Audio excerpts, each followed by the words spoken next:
This is a channeled message from the angels about the first step in our rising. So welcome back to my channel, you guys. If you are new here, my name is Ann Tucker. I am a trance channel. I channel from the angelic realm. I get those messages by raising my awareness up as high as I can go. I connect and they start to flow through, and I transcribe them and I share them here with you guys on YouTube. And today's message is about our ascendance, and the angels go into some detail about what that first step, that first movement into the ascendance is going to feel like, and describing what it's all about. And really, it would be a significant shift for humanity. So I'm excited to share this with you. So great to see you. Thank you guys for joining. So one of the things before we get started on today's message is it's a very cool one about they're talking about sort of the actual experience of our rising, and they're identifying a shift, like sort of the first shift that humanity will make as we move into this rising. So I think it's super interesting, and I'm excited to read it to you. But before I share it, I also wanted to share something else with you that a lot of you know.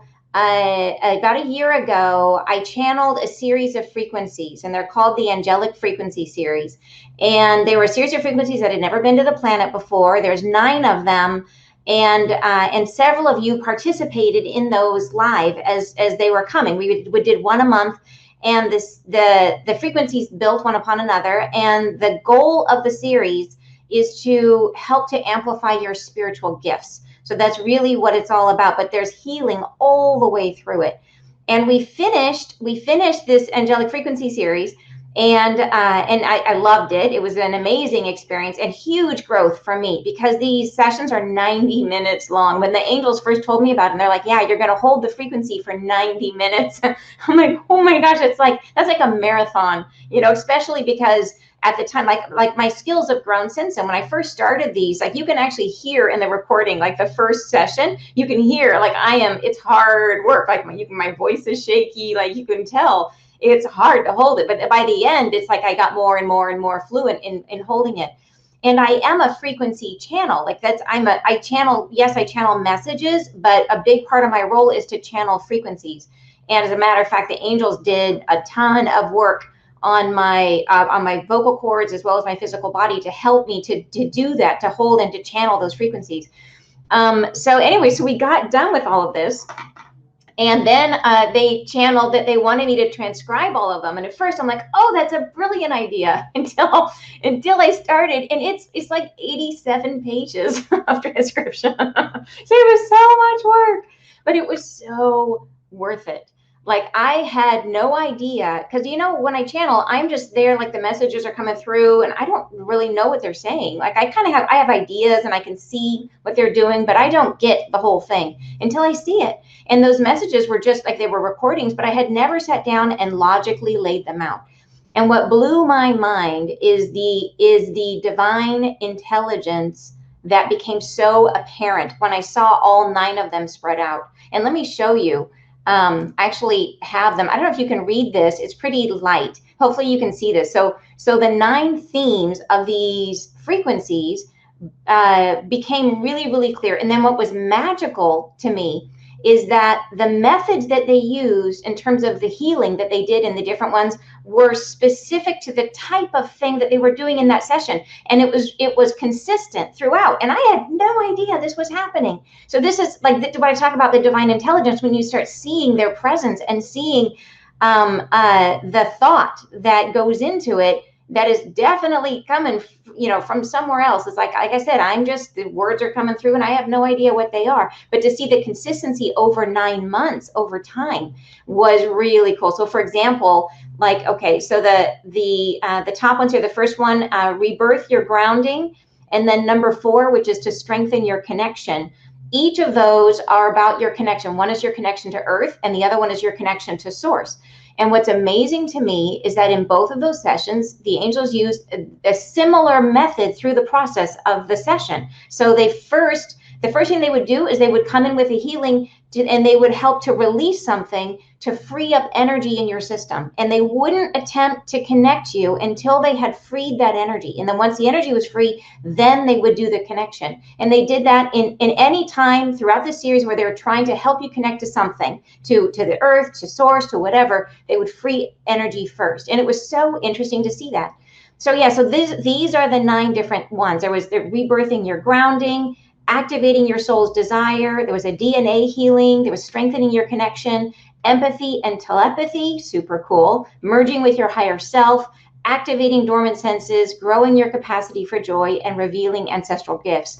And so through the process of this, with all of the healing that occurred through each one, then the end result is that it amplifies the spiritual gifts. And people had some incredible experiences with that. So there you can see, if you go to the website, there's some testimonies of people talking about what happened for them, but it was really cool.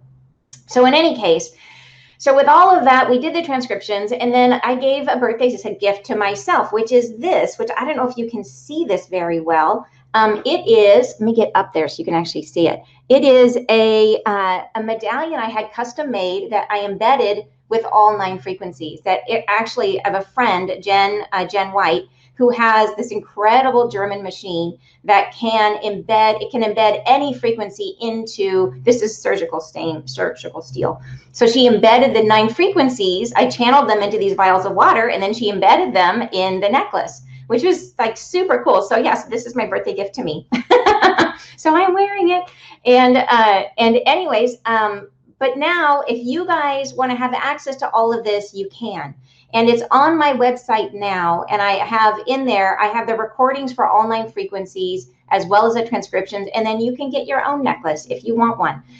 So anyways, it's on there. I will put the link in the description box for you. It's on my website. If you go to anntucker.com, it's on there. And you can, if you want to just try it, if you want to try one frequency, you can do that. Or if you want to get the whole package comes with the transcription and the medallion. So I just want to let you know about that. It's something I'm really super excited about, and hopefully you will be too.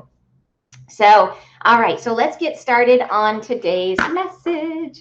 They are saying, okay, so like I said, this message is really about our shift into what the sort of the first stage of our awakening. And it's great to see you guys. Thank you. I'm so glad you love it. Yeah, me too. Thanks. So the first stage of our awakening, as we go up, what is the first shift that humanity needs to make? And here's what they say. They say, we say now begins the happenings. You are entrapped in a world of mixed beginnings. A separation of short duration occurred at its instigation.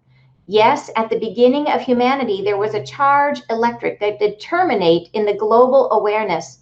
An understanding was severed from yourselves, a divergence in your comprehension. You came to know yourselves as you are, as separate beings. So what they're saying there is so they say, okay, we say now begins the happening. So now it's like we're starting to step into this whole thing of our upliftment, of our evolution that we're going through right now. They say you are entrapped in a world of mixed beginnings. So I think this is a really interesting, what they're saying here about mixed beginnings is like really at our start here on the earth plane. They're saying mixed beginnings. It was a separation of short duration occurred at its instigation. So the separation, and they call it a short duration. I think that's a short in terms of angelic time, which is eternal. So maybe, yeah, like how many thousands of years have we been separated from our higher selves? But is a separation of short duration from their perspective. Yes, at the beginning of humanity, there was a charge electric that did terminate in the global awareness. And understanding was severed from yourself. So I think they're talking about how we were separated from our, not only from our higher self, but also from our collective consciousness or collective awareness. There was a divergence in your comprehension. You came to know yourselves as you are, separate beings. So, and I think this is really important because we know from other things that angels have said is that we're moving into a state of being more empathetic and telepathic with one another, more connection to the collective, where we have much more sensitivity to each other. So here they're saying we had this separation at the instigation of humanity. All right, the next paragraph, they say, Uniform throughout time was this separate alignment within the whole of humanity. Enlarged as it became, in mass as you are today, you are still suffering from this divergence. It does occur to aid the self, but understanding is limited, and you are now experiencing the rise of awareness into unifying thought and comprehension. So they're saying, yep, it's been this way forever, but here we are now going through this process where it's a rise of awareness into unifying thought and comprehension. They go on to say, we say this knowing that you are seasoned in the ways of being as you are. We say this knowing that you are seasoned in the ways of being as you are, that you know what it is to become one separate from who you are. You know this now, but we are releasing some understanding that may aid you up higher as you develop towards your new arriving. So sorry, I was saying that in a confusing way in the beginning, but we say this knowing that you are seasoned. So in other words, they're aware that we are very comfortable the way that we are. we say this knowing that you're seasoned in being the way that you are right now. And that's really what this whole message is all about. They say this knowing that hey, we're super comfortable with this kind of like the status quo, right? We know how to be the way that we are right now. But that this understanding is going to help us as we move into what's coming. They go on to say, you have now wondered often, what will be the state of humanity? How will we arrive? What does this housing do as we transport our awareness beyond it? And we say, fear not the dispersal of your enlightenment. Do not fear that all is one just yet. There are stages to this arrival. It must happen in a phase, one space at a time, one blanket lifted and then another passed. Know that we are entering into the time of this rising, but not all will occur in an instant.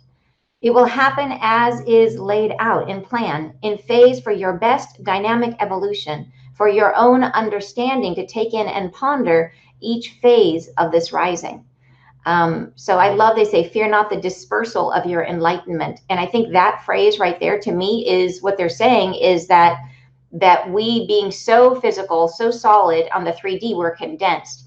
And enlightenment means the dispersal of ourselves, right? The dispersal of our awareness. So, and there's fear in that because the being in this housing feels it's like a hug vest. It's like a little, tight jacket that we put on that keeps us all in one place. And when we're all in one place, we feel more like it's a sense of control, right? How much do we control our little physical being?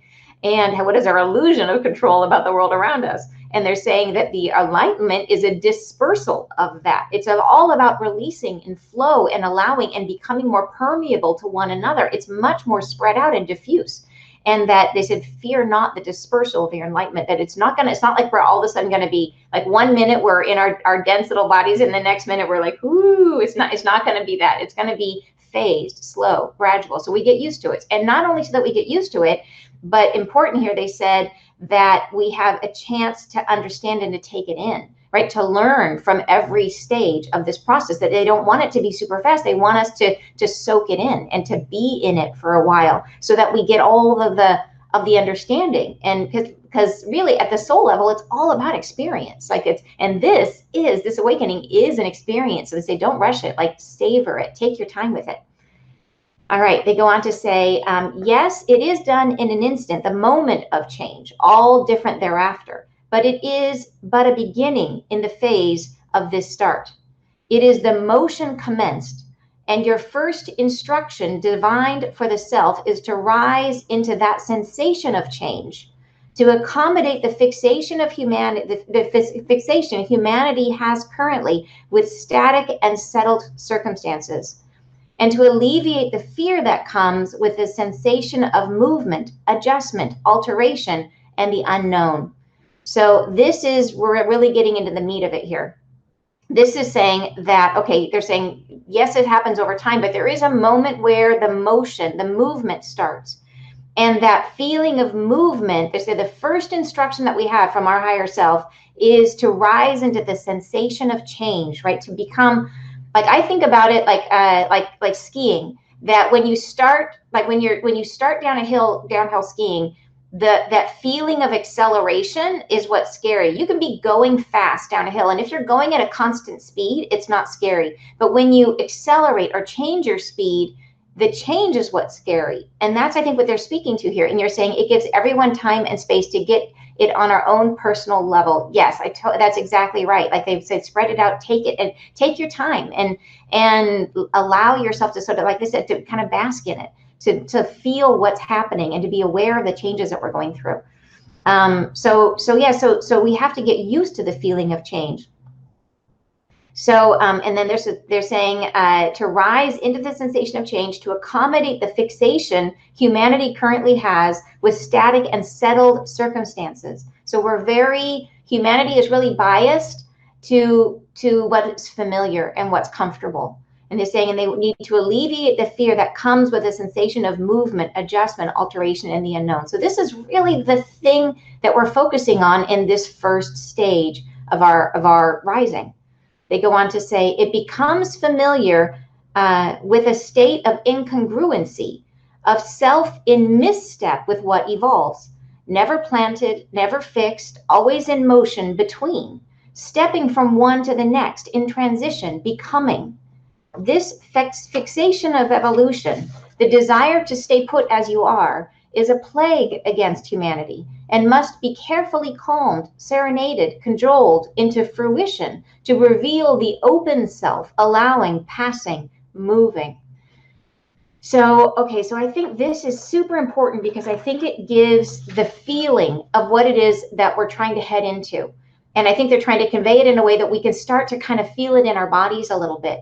And they're describing it as, okay, it's a state of incongruency where we're not totally like in step, in alignment with everything that's happening around us because of the fact that we are always in a state of change, always in a state of becoming. So think of it this way. They said of self in misstep with what evolves, never planted, never fixed, always in motion between, always in that step, right? Stepping from one to the next, in transition, becoming. So think of the physical experience of taking a step, right? And the moment in between, because stepping forward is actually the experience of falling forward. Every step you take is actually pushing yourself forward, falling forward, and catching yourself with the next foot. So it's always, every step you take is actually a fall forward. You just catch yourself with the next. So in that state in between, think about the physical experience between one step and the next. As you're moving, as you're taking a step, you're falling forward before you catch yourself, before you establish another foothold on the ground. That state of in between is what they're talking about. That state of becoming, of stepping into, of moving. That sensation of possibility, of openness is, I think, what they're trying to get at. This is what we're evolving into, which is a little hard to wrap your head around because it feels like that once you land the step, it feels so much better. You're like, oh, I'm planted. But they're saying that's what we're moving away from.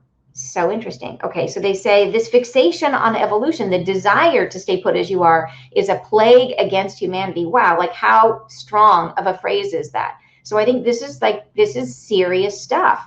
They're saying it must be carefully calmed, serenaded, cajoled into fruition to reveal the open self, allowing, passing, moving. And I think this is so important because they're not saying that we were bad to be the way we were. They're saying that this is a plague against us, that this is something that it's like something we have battled through, is the fixation on staying as we are. And they're saying that when we move into the state of being, in the state of becoming all the time, in the state of it's a more uncertain, not uncertain, because when you take a step, you know where you're going, you're just not there yet. You're just in transition, you're in motion. They're saying that this opens us up, right? It's a state of allowing, of passing, of moving, because what is more allowing than the state of throwing yourself forward, right? Every step you take, you're pushing yourself forward, you're falling, which is like, that's why they call it a trust fall, right? There's a certain element of trust and allowing that where you trust you're going to catch yourself. And think about what that does to you energetically, like the experience of being open to fall and trusting that your foot's going to be there. And what does that mean as opposed to the experience of being planted and rooted, right? Feel in your body the difference between those two physical states. And that's where I think we're trying to get, is that state of, yeah, I can fall and I'm going to be caught, and I can stay in that falling sensation indefinitely. which is, gosh, it's a mind bender, really. All right, they go on to say, this aspect of humanity rising is essential, for it is in coherence with who you are in evolution. Who you become is one who resides in between, who rides the wave of possibility, who is open, revealing, serenading change itself. For this is the avenue of expression, and this opening results in humanity rising to become more whole, less resistant to itself.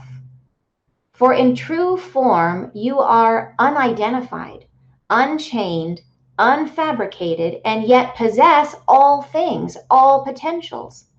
You exist in a state of becoming always, and this alignment is essential to rise into being open, fearless of your arrival, carrying the wisdom of eternity in your being and knowing that all proceeds from the self. All that proceeds from the self arises from a place of love and understanding of all things. So this feels really, really big to me. I don't know what you guys think, but to me, this feels like this would mean if all of humanity got into this state, what a shift that would be, right? What a massive shift that would be. And they're saying this is who we really are, and it makes a lot of sense. Like, how can you be infinite if you're rooted? Like, you have to be in a state of constant becoming, of constant openness, right? In order to be infinite.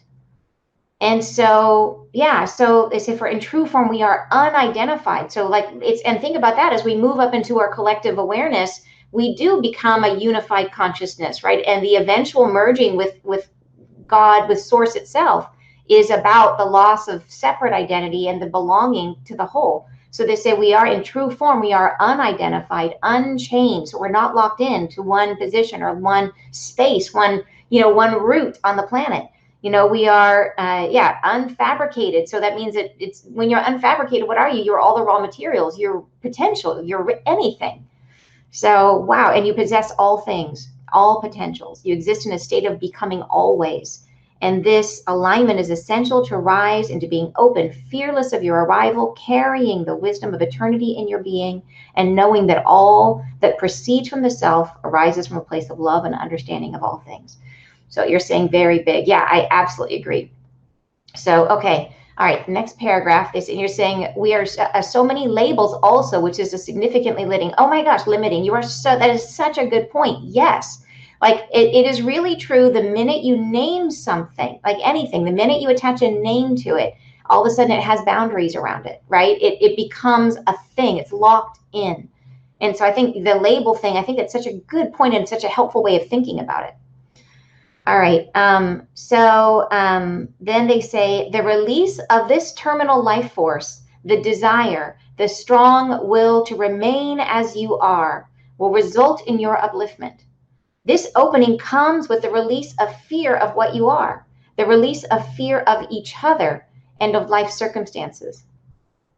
So here I paused and I looked at all this stuff and I asked, what about anger? Because I have understood that a lot of what's necessary for us to rise is to release anger. And anger is like a lid, like energetically, anger is the cap that holds down all of your other junk. It's kind of, so I was like, well, okay, great. We're focusing on fear, but what about anger? And they said, anger, yes, it is near. You have it beneath the self, holding down your pattern of evolution, and it must rise. But now we speak of this, of trust, of love, of light that rises in faith with what you become, with faith in what you become, of fleeing that thought, that past, and letting a new settle in for the instant until the next will arrive. For your understanding, your evolution of thought, always present, always allowing, unfolding. This is where the dynamic hand of God enters your being and flows through you. So I'll read that one more time. It says, that last part, they say, but now we speak of this, of trust, of love, of light that rises with faith in what you become, of fleeing that thought, that past, and letting a new settle in for the instant until the next will arrive. So I think that is really talking about, like with your thoughts, it's like fleeing the old thoughts rather than clinging to what was, whatever, even the thought you had a minute ago, letting that old thought go and letting the next one arrive. until the next one comes. It's this sense of constant becoming and constant evolution and staying. We always hear that, stay in the flow. This is like being in the flow, but on steroids. Lots of flow, like mega flow is what this is.